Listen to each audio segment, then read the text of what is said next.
So I did a video on why GT Goku stomps Jiren. There was a lot of uproar, a lot of people agreed, a lot of people disagreed. And the ones that usually disagreed, they're the ones that they're entitled to their opinion.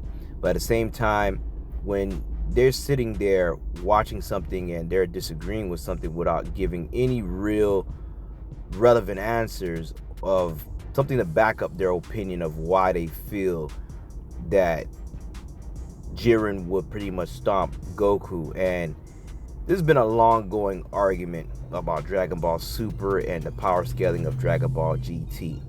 So there's a couple of things that we want to get out the way right at the beginning of this video. And I'm going to explain why GT Goku stomps most of Super. And we're going to go to the highest level of power for both. As the benchmark, we're going to use Goku in Dragon Ball GT and the highest level of power that Goku have reached in Dragon Ball Super to pretty much kind of break down a lot of things. So first, when it comes to comparing Dragon Ball GT's power scaling to Dragon Ball Super, yes, the series doesn't do a good job in Dragon Ball GT of exploring how strong the characters are. All we really have to go off of is really just statements and certain little things that happen in the series. And I can definitely say there's a whole lot of problems with the power scaling when we look at Dragon Ball Super. See, in Dragon Ball GT, there's not really that many feats, and it's a very short series at that.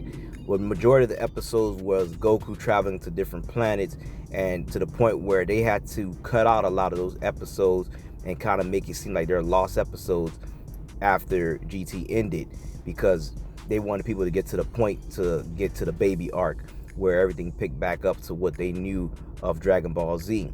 So that was a lot of issues with Dragon Ball GT as a show. But the thing is, a lot of these people that's commenting never watched GT.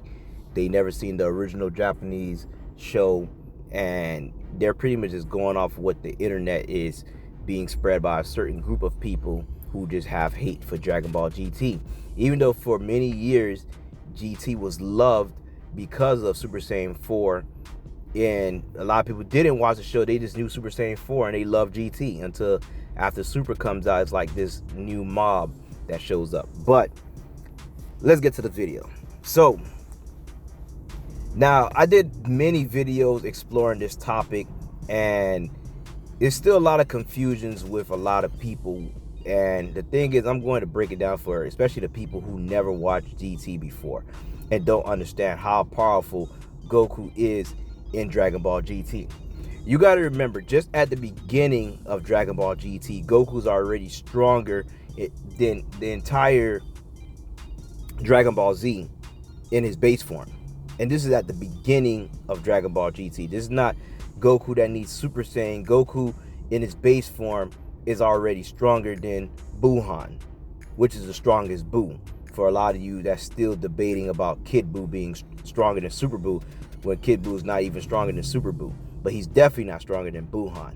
And Goku in his base form at the beginning of GT is stronger than Buhan. So we just got to do the math for all you that's watching out there. So you got to remember, if we're comparing beginning of Goku at GT and beginning of Goku in Super, before getting his Super Saiyan God transformation, you got to remember this.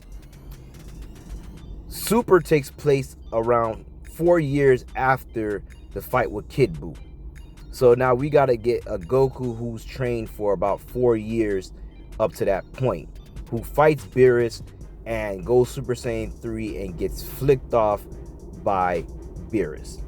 Now, beginning of GT, Goku is much more stronger than Goku back in the beginning of Super. So Goku in his base form in GT is stronger than what we've seen Goku as his highest peak of power, Super Saiyan 3, at the beginning of Super, where he fought Beerus on King Kai's planet. And this is a Goku that is 15 years after the fight with Kid Buu. who's been training non-stop, who's been training for those 10 years to fight Oob, and later on left with Oob to train even more during those 5 years. So this is not a Goku who's just sitting back watching and relaxing and just training casually. This is a Goku who's doing intense training for 15 years straight because he's preparing for Oob, which is like his rematch with Kid Buu. So Goku is training very hard at this point. So now we fast forward. Now Goku later on, in the beginning of GT, he fights Wildo, who's already comparing him to Buu. And Goku cleans him up as a Super Saiyan without even trying. This is a Goku who's been wished into a child at that. So there is some level of him being nerfed, which Dragon Ball Daima kind of show a better example of Goku being nerfed as a child that they didn't show in GT. But Goku is definitely nerfed as a child. So throughout the whole GT, we never really got Goku at his full potential. Even with Super Saiyan 4 transformation, Super Saiyan 4, it brings out your potential to the uttermost limit at the time. And we got to remember, this Goku in a kid body. So it's pulling the potential of Goku in that form, not Goku who's an adult. So who knows how powerful Goku would have been if he was actually in his adult body. And even if we're going to use Daima for example of how much we've seen Goku was nerfed in Daima as a child compared to when he became an adult, we got pretty much Vegeta, even when he turns into a Super Saiyan 3 against Goma, who's even stronger version of himself, he's pretty much way stronger than what he was as a child fighting Goma in a weaker form. But even though those are two different series, we're going to still use that as an example that Goku was still nerfed somewhat as a child. He was very powerful, which shows just how powerful he was to still be dominating everybody at the beginning of GT as a child and having fun with Frieza and Cell and General Wildo. Now, with Super, the only feat that people are using to compare, and this is not through Battle of Gods movie, this started with the anime once they started having them punch and make shockwaves throughout the universe. Now, ultimately, people miss a very key factor when it comes to Super Saiyan God Goku and Beerus at this point. Goku is using an unfamiliar type of ki, which is God Ki. This is not his regular ki that he's using to fight Beerus with. So at this point, he gets a power-up that he's fighting Beerus, and pretty much with him not being a master of God Ki, the ki is leaking out. That's the reason it's like having a new power that you can't control that is bound to destroy everything because you're just willing the power, which Goku can still do the same thing with his regular energy as a Super Saiyan without God Ki. Goku could have did if Buhan is able to scream and shake up it pretty much make a tear through reality by him screaming. This is Super Buu doing this, and later on Gotenks does this as a Super Saiyan 3 by screaming. And then later on we have Buhan who's fighting Vegito, who's also powering up and causing shockwaves. Now these are all weaker forms of Goku in Dragon Ball GT at this point. You don't think that Goku can still create shockwaves with his powers if he really just chooses to let it cut loose and destroy everything around? It's the same way as when they're focusing super attacks like Goku doing a Kamehameha and is not blowing up the planet, where Vegeta back in early Z is destroying planets with just 2 fingers. And you think that a Goku with Super Saiyan 3 by the end of Z at this point, that they cannot just wipe out planets instantly if they wanted to, where that's not the case of what they want to. So that's why they're pretty much still having their powers left in check to a certain extent. They're not just letting it go all out. And in Dragon Ball Super, where Super Saiyan God shows up, Goku doesn't have any control because he's using a different kind of ki, which is why after he starts, while he's fighting Beerus, as a matter of fact, we do see him starting to get control and start timing the punches with Beerus, where things are now being more controlled at this point. which is the same reason why Goku gets Super Saiyan Blue and they're not just punching and blowing up the universe with a higher level of power, or even when he gets Ultra Instinct, the same thing. People have to be way more smarter when you're looking at these shows and paying attention to the context of what they're pretty much showing, which this is a Goku who's unfamiliar with the power. Because the same thing, if Frieza, who doesn't have God Ki, can go and get a golden form, you don't think Frieza could do the same thing? Why didn't Goku just wipe out Frieza? Because we didn't see Golden Frieza do it. Same reason of why a character like Kaba and all the other Universe 6 fighters didn't just get wiped out and they don't have God Ki, because at this point we're only seeing the God of Destruction and Goku and Vegeta who's utilizing God Ki at this point. So people are just making these arguments just to try to make something seem more superior, and that's their only level of power scaling when it comes to the feats that they can use, which is a big feat and probably one of the biggest feats in Dragon Ball Super, outside of Jiren pretty much breaking the space and time with his time skip. So there's not that much when it comes to feats, and even the power scaling is up and down in Super, because according to a lot of you, the power scaling, if you want to go by Super, then Master Roshi will be stronger than everybody in Dragon Ball GT from the manga, if that was the case, by him being able to dodge Jiren's attacks, someone who's supposed to be this huge monster. So there's a lot of things that you guys have to just focus on and see.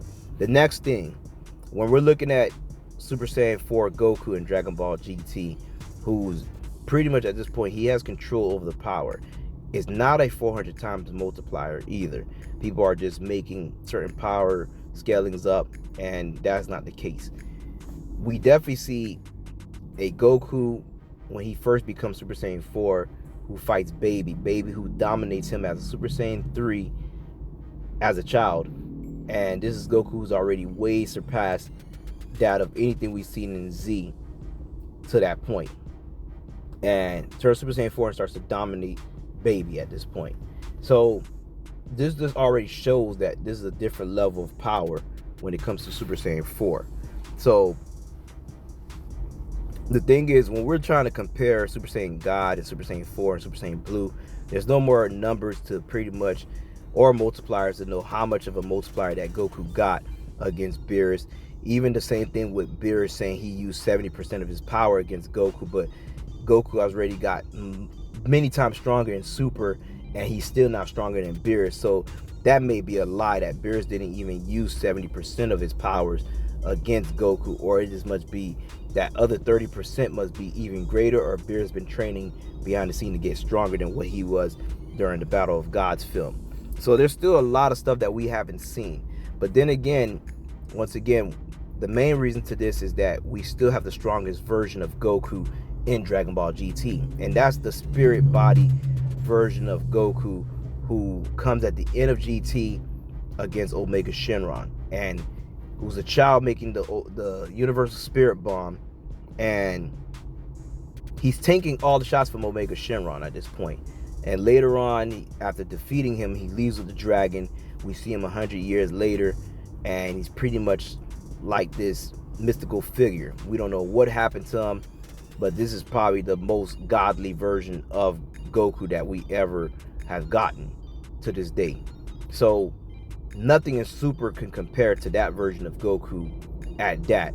And this is the reason why I say that GT Goku in his most strongest form would pretty much wipe out majority of Dragon Ball Super.